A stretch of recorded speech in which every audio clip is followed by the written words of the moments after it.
পিকনিকে গিয়ে আমরা এটা কি করলাম, সত্যি ভাবতে পারিনি যে এতটা মজা হবে বা এতটা আনন্দ করতে পারবো সবার সাথে মিলে।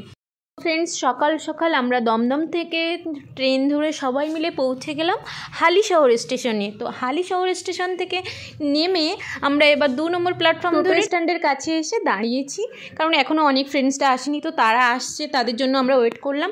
একসঙ্গে সবাই এলে তবেই আমরা ওখান থেকে টোটো করে মুখার্জি বাগান চলে যাব। 10 থেকে 12 মিনিট সময় লাগবে। অন্য ফ্রেন্ডসদের আসতে একটু সময় লাগছে, কারণ আমরা আগের ট্রেনে পৌঁছে গেছিলাম আর তারা পরের ট্রেনে আসছিল, তো ওই জন্য আমরা তাদের জন্য ওয়েট করছিলাম। তো ওয়েট করতে করতে আমরা একটা পাশে চায়ের দোকানে চা খেতে শুরু করলাম। পাশেই দেখতে পেলাম যে একটা কাকু ভ্যানে পেয়ারা মাখা আর কুল বিক্রি হচ্ছে, তো সেখান থেকে আমরা কিছু পেয়ারা মাখা ও কুল কিনে নিয়ে আমরা সবাই মিলে টোটোতে চেপে বসলাম। তো এবার আমাদের যাওয়ার পালা হলো মুখার্জি বাগান। এখান থেকে 10 থেকে 12 মিনিট লাগবে টোটো। একটু পেয়ারা মাখা খেয়েই নিলাম, নিয়ে দেখো আমরা গাড়িতে উঠে পড়েছি। তো ফ্রেন্ডস, এখন তো শীতকাল, কম বেশি সবাই পিকনিক করে থাকে। তো ফ্রেন্ডস, তোমরা কারা কারা পিকনিক করছো বা কোথায় কোথায় পিকনিক করতে গেছো সেটাও আমাকে কমেন্ট বক্সে জানাবে। তো আমি কোথায় যাচ্ছি সেটাও তোমাদেরকে আমি দেখাবো। তো চলো ফ্রেন্ডস, সবাই দেখতেই পাচ্ছ গাড়িতে করে প্রচুর মানুষ পিকনিকে বেরিয়ে পড়েছে আজ। তো দেখতে পাচ্ছ আমরা যে রাস্তাটা ধরে যাচ্ছি, এই রাস্তাটার পাশে একটা উঁচু ঢিবির মতো দেখা যাচ্ছে। তো মনে হচ্ছে দূর থেকে ওটাকে পাহাড়ের মতোই লাগছে আর কি। তো এটাকে কি বলে তোমরা যদি কেউ জানো তা অবশ্যই আমাকে কমেন্টস বক্সে কমেন্ট করে জানাবে। তো দেখতে দেখতে আমরা প্রায় আমাদের পিকনিক স্পটের কাছাকাছি পৌঁছে গেছি। তো ফ্রেন্ডস, আমরা দেখতে দেখতে মুখার্জি বাগানের কাছেই চলে এসেছি। এমনি গাড়ি থেকে নেমেও পড়েছি। অপোজিট সাইডে আমাদের যেতে হবে, কারণ যে বাগানটায় আমরা পিকনিক করবো সেই বাগানটা রাস্তার অপোজিটে।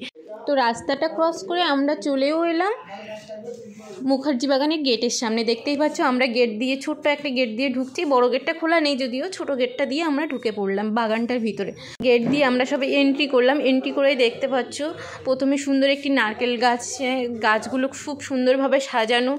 তো আমরা প্রথমেই চলে গেলাম যেখানে রান্না হচ্ছে। বাগানের দিকটাতে প্রথমে যাইনি, তো রান্না কি চলছে ওই জন্য পিকনিকে যাচ্ছি, আর সেখানে খাওয়া দাওয়ার নিয়ে গল্প হবে না সেটা তো হয় না। তো পিকনিকের ওখানে গিয়ে আগে যেখানে রান্না কাকুরা রান্না করছে, তো ওখানে গিয়ে দেখছি কী কী রান্না হলো, কতদূর কী হলো। তো দেখতেই পাচ্ছ এক একজন করে আমরা সবাই রান্নার কাছে চলে এসেছি যেখানে রান্না হচ্ছে। এখানে সকালে আমাদের জন্য অনেক রকমের খাবার হয়েছিল। তো রান্নার ওখানে কী কী রান্না চলছে সেটা দেখে আমি একটু বাইরে চলে এলাম। দেখতেই পাচ্ছ বাইরে এসে বাইরের গাছগুলো এত সুন্দর সুন্দর বিভিন্ন রকমের গাছ দিয়ে সাজানো, তো সেগুলোই আমি দেখছিলাম একটু একটু করে। দেখতে দেখতে আস্তে আস্তে বাগানের দিকে আমি আসবো। এবার দেখতে পাচ্ছ আমি আস্তে আস্তে একটা দোলনা পেয়েছি। তো দোলনাটাতে একটু ঝুলেও নিলাম, তোমরা দেখতেই পাচ্ছ। তারপরে আমি একটা সুন্দর একটা বাগান দেখতে পেলাম, তো সেই বাগানে আমি চলে গেলাম। গিয়ে এত সুন্দর বাগান আর রিল বানাবো না তাই তো কখনো হয় না, তাই কটা রিলও বানিয়ে নিলাম। তারপরে রিল বানানো হয়ে গেলে আমি এবার যেখানে আমরা খাওয়া দাওয়া করব, পিকনিকের যে জায়গাটায় আমরা সবাই নাচ গান হুল্লোড় করব, তো সেই জায়গাটার দিকে চলে গেলাম। তো বাগানটা আস্তে আস্তে আমি বাগানের দিকে যাচ্ছি। তো সেখানে দেখতেই পাচ্ছ আমি রিলস বানাচ্ছিলাম ওদিকে, আর এদিকে দেখো নাচ গান আরম্ভ হয়ে গেছে, সবাই আনন্দ করছে। তো আমিও এসে আনন্দে সামিল হব না, এটা কখনো হয়? পছন্দের খাবারগুলো খেলাম, খাওয়ার পরে এবার পিকনিকে এসেছি, নাচবো না তাই কখনো হয়? সেটাই হলো। এত পিকনিকে এত গান চলছে, এত বক্স বাজছে, ডিজে বাজছে, তো না নেচে কি আর পারা যায়?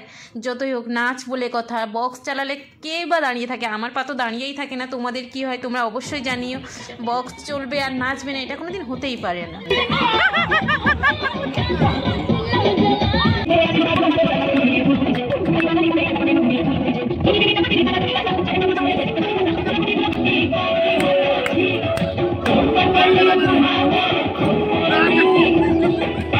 তো ফ্রেন্ডস, দেখতেই পাচ্ছ আমরা আনন্দে এতটাই মেতে আছি যে খাওয়ার কথা ভুলেই গেছি। তো বাড়িতে যেতে হবে, সন্ধ্যের টাইমও হয়ে আসছে, 5টা প্রায় বেজেই গেছে নাচ করতে করতে। এরপরে খাওয়া দাওয়া। তো আমরা কিছুজন খেতেও বসেছি, কিছুজন এত নাচ করছি যে নাচ শেষই হচ্ছে না, খাওয়ার কথা তো মনেই আসছে না। তো দেখতেই পাচ্ছ আমরা কতটা আনন্দ করছি। তো ফ্রেন্ডস, তোমরাও জানাতে ভুলবে না, কারণ তোমরা কারা কারা পিকনিক করছো, কোথায় কোথায় পিকনিক করতে গেছো, কতটা মজা করেছো, সবটা আমি তো শেয়ার করছি, তোমরাও অবশ্যই আমাকে কমেন্টস বক্সে শেয়ার করো, কমেন্ট করে।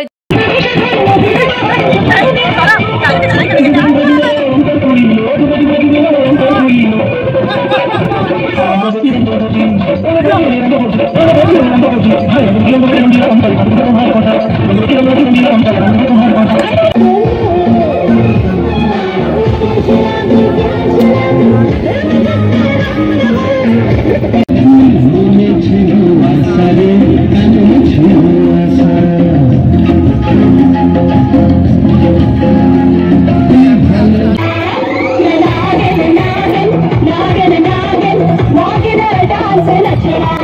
এই ব্লগটা তোমাদের কেমন লাগলো তোমরা অবশ্যই কমেন্ট করে জানাবে, এবং অবশ্যই জানাবে আমাদের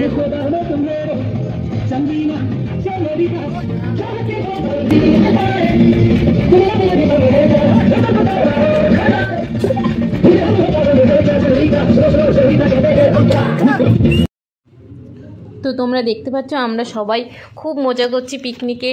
খাওয়া দাওয়া এখনও আমরা করিনি, কারণ এত মজা করছি যে খাওয়া দাওয়ার টাইমই ভুলে গেছি, খাওয়ার কথা ভুলেই গেছি।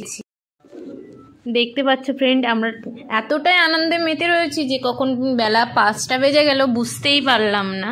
এইভাবে আমাদের সময়টা কেটেই গেল। পিকনিকের বাগানটা তো তোমাদের পিকনিকের বাগানটা ঘুরিয়ে দেখানো হয়নি, তো ভুলেই গেছি ওটা দেখাতে। তো ঠিক আছে, দেখতেই পাচ্ছ আমরা যেখানটায় আর কি পিকনিক করছি এটা অনেক বড়ই বাগান, একটা সাইডে আর কি নাচ করছি, তো সেখানকার ভিডিওটাই তোমাদের সাথে দেখালাম, শেয়ার করলাম। নাচ করতে করতে দেখো 5টা বেজে গেল। এবার আনন্দ তো করলাম, এবার তো বাড়িতে আসতে হবে, খাওয়া দাওয়া, এরপর খাওয়া দাওয়া করে বাড়ি আসতে খুবই সন্ধ্যা হয়ে গেল। সন্ধ্যাবেলা বাড়ি এসে আরেকটা পাখি মেলা আছে, তো সেখানেও যেতে হবে। তো ফ্রেন্ডস এই পর্যন্তই, টাটা বাই বাই। তো ফ্রেন্ডস আজকে এই পর্যন্ত, দেখা হচ্ছে পরের ব্লগে।